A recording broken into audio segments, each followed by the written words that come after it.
Misalnya, ini contoh Mas Aziz. Misalnya Mas Aziz keramat iso terbang di Mekah.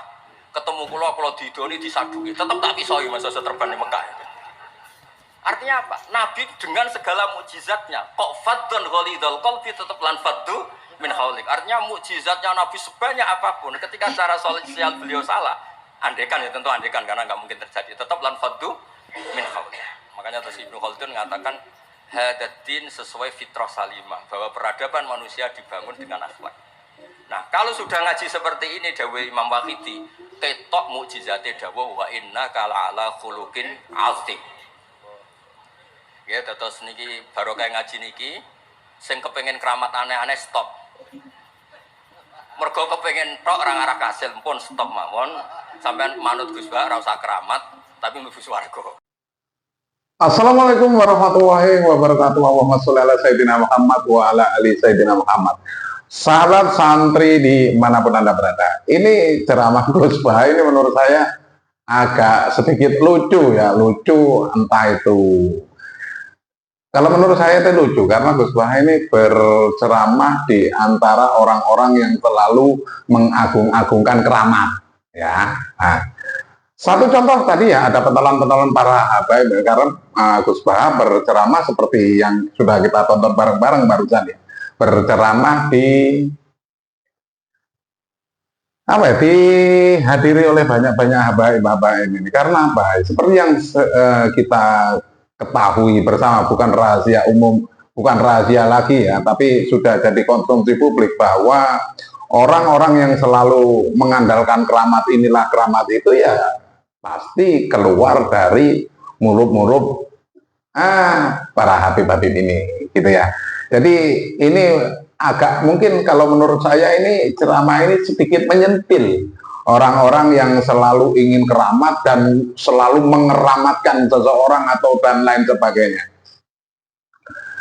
Karena apa yang disampaikan Gus Bah ini benar ya menurut saya. Kita nggak perlu keramat deh, kita nggak perlu ini dan itu deh.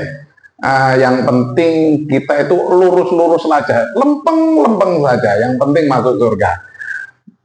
Yang penting masuk surga. Karena apa?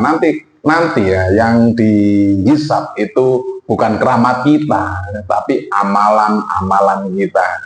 Jadi kalau menurut saya ini Gus Bah ini lucu ya, lucunya apa?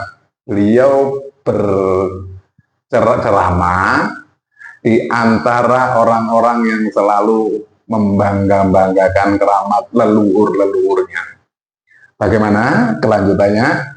Asik ini ya untuk ditonton bareng-bareng ya. Tapi sebelum kita tonton ya, buat Anda yang belum subscribe channel ini, silahkan subscribe Santri Beling 82. Mari kita tonton bareng-bareng, silahkan.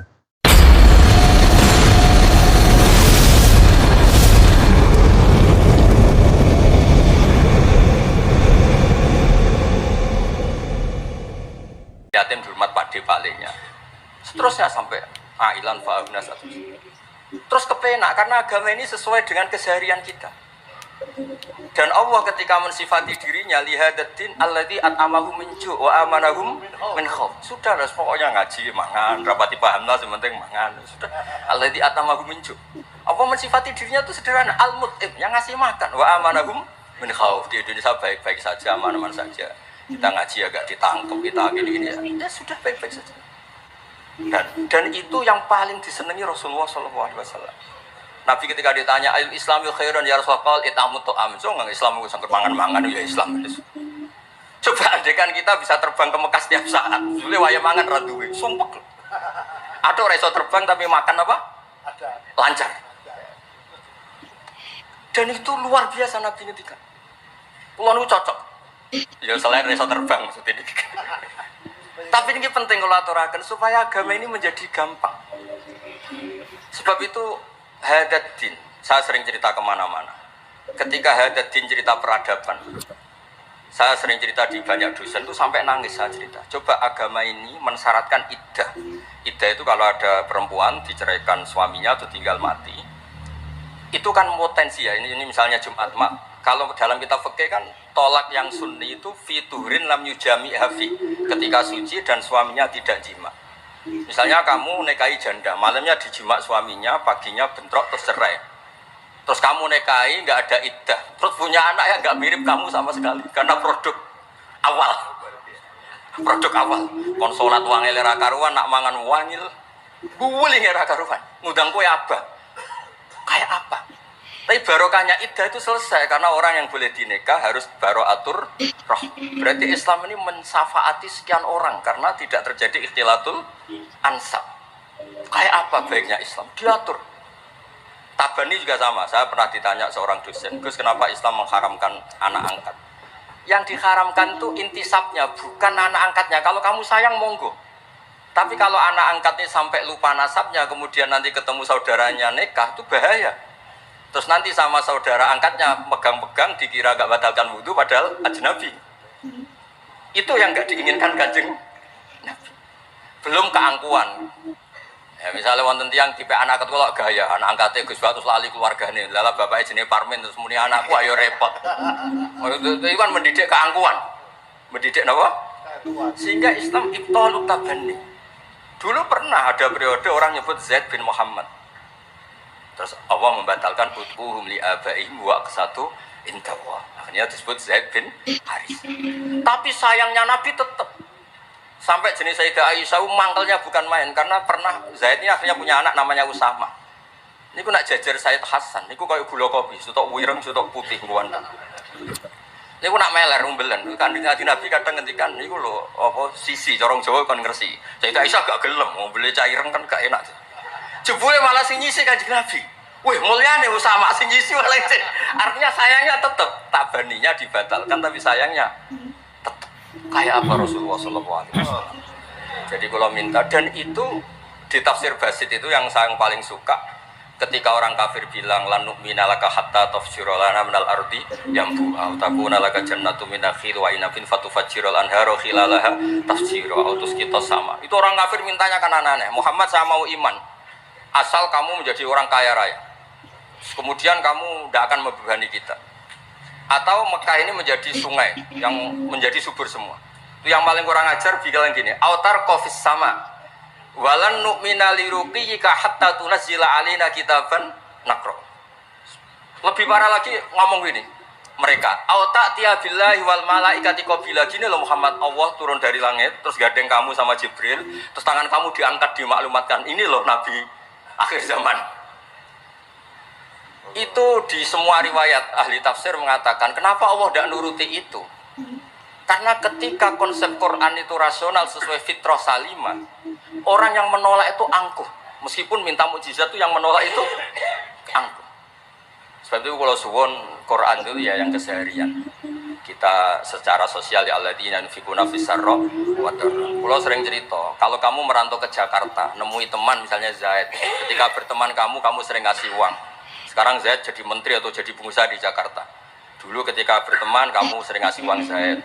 Ketika tersinggung wal kadhiminal itu. Ketika Zaid salah wal afina. Kamu ketemu di Jakarta pede. Coba ketika Zaid miskin, bu jotos-jotosan, bu mel-melan. Sekarang jadi pejabat, ditangkap sama karena dendam. Makanya Ibnu Khaldun ngendikan, hadaddin agama ini itu diatur secara sosial. Hatta Rasulullah SAW man uyyida bil kauni kulli lausa, orang yang bisa menggunakan sarana mukjizat apapun di dunia ini, itu saja diatur oleh Allah. Fabima rahmatin minallahi lintalahum walau kunta fatrul lidal qalbi lan faddu min hawli. Misalnya, ini contoh Mas Aziz. Misalnya Mas Aziz keramat bisa terbang di Mekah, ketemu kalau didoni disadui, tetap tak pisau Mas Aziz terbang di Mekah. Artinya apa? Nabi dengan segala mukjizatnya, kok fadun ghalidul qalbi tetap lan faddu min haulik. Artinya mukjizatnya Nabi sebanyak apapun, ketika secara sosial beliau salah, andekan ya tentu andekan karena nggak mungkin terjadi, tetap lan faddu min haulik. Makanya terus Ibnu Khaldun mengatakan hadaddin sesuai fitrah salimah, bahwa peradaban manusia dibangun dengan akhlak. Nah, kalau sudah ngaji seperti ini dawuh Imam Waqidi, ketok mukjizate dawuh wa innaka la'ala khuluqin 'azim. Ya, terus niki barokah ngaji niki sing kepengin keramat aneh-aneh stop. Mergo kepengin tok ora ngarah kasil pun stop mawon. Sampeyan manut Gus Ba ora usah keramat, tapi mlebu swarga. Niku umur sampe sing gampang-gampang. Mun kula waca niku mon, mengke kula mon. Niki tesih wonten seprapat jam. Terus niki dawuh saya ini dikasih kitab napa niku Al-Kunuz Kunuzus Sa'adah Al-Badiyah fil Anfas Al-Aliyah Al-Habasyah oleh Habib Muhammad bin Husain. Beliau muridnya Habib Taufik. Habib Muhammad bin Husain bin Anis bin Alwi bin Ali. Sering belajar Ihya sama saya, saling istifadah. Saya juga sering baca kitabnya Habib Ali ini, Al-Fawaid Al-Mukhtarah. Ada cerita, mungkin beliau yang ngarang sendiri tidak bisa lucu karena tidak biasa lucu. Kalau saya biasa lucu, beliau cerita ada fadhail manakibnya para sadat. Ada orang awam yang lainnya tersiksa karena ada kayak mbahnya. Ada orang awam tertawa-tawa, kata ini kata Habib Ali. Kenapa kamu tertawa-tawa? Ya itu kan mbah-mbahnya mereka yang harus niru kan cucunya, saya kan enggak. Jadi kalau saya goblok sah saja. Tapi kalau Habib gini misalnya Habib Fakih Muqaddam Muhammad bin Ali Ghazaliyu Asri wa Junaidu Waqti gini. Sing maca putune we kapan aku dadi ngono kan. Tapi kalau orang awam. Baik sobat santri dimanapun Anda berada, barusan kita sudah tonton keseluruhan isi video dan semoga kita paham dengan apa yang sudah disampaikan oleh Gus Baha dan kita bisa mengambil ilmu dari apa yang Gus Baha sampaikan dalam ceramah ini. Betul apa yang disampaikan oleh Gus Baha ya, kita itu nggak perlu deh aneh-aneh ingin punya keramat inilah, ingin punya keramat seperti itulah. Intinya kita hidup di dunia itu lempeng-lempeng saja, ya sholat, ya makan, ya kerja.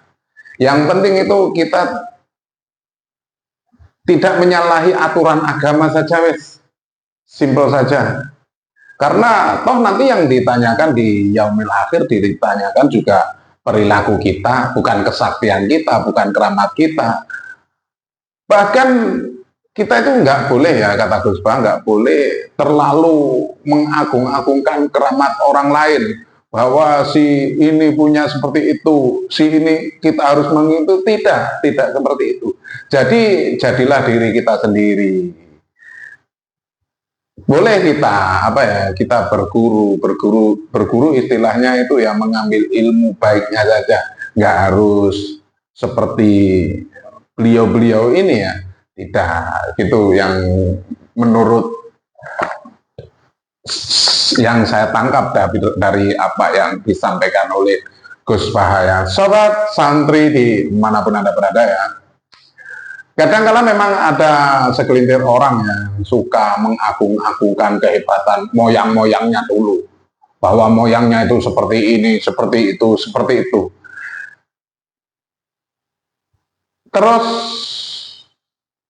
kita ikuti, katanya bisa memberi syafaat, tidak ya. Yang bisa memberi syafaat itu hanya Nabi besar Muhammad SAW. Yang lain tidak bisa.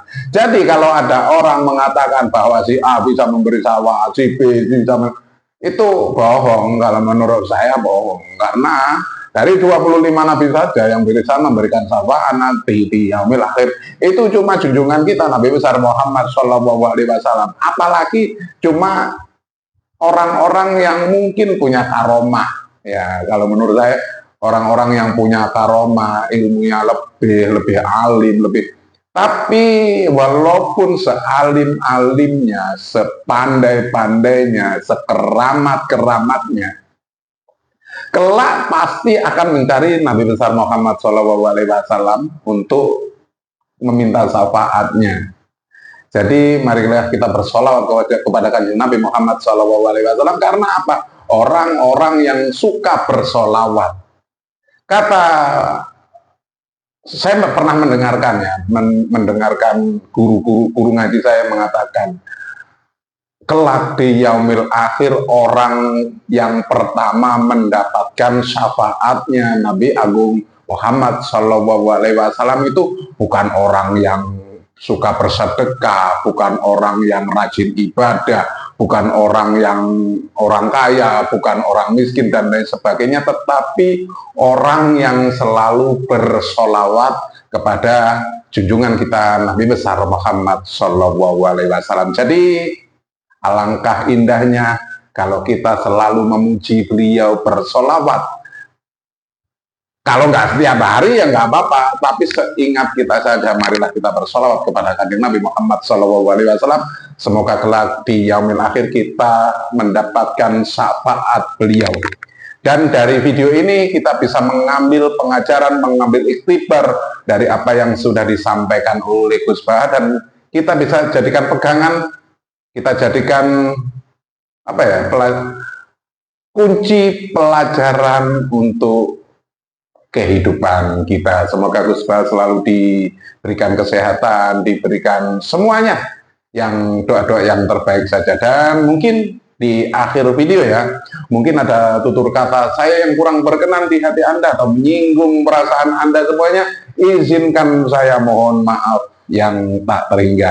Sebelum kita tutup video ini, buat Anda yang belum subscribe channel ini, mohon dukungan subscribe-nya. Semoga yang sudah subscribe dilancarkan rezekinya. Dan saya akhiri, wabillahi taufiq wal hidayah. Wassalamualaikum warahmatullahi wabarakatuh.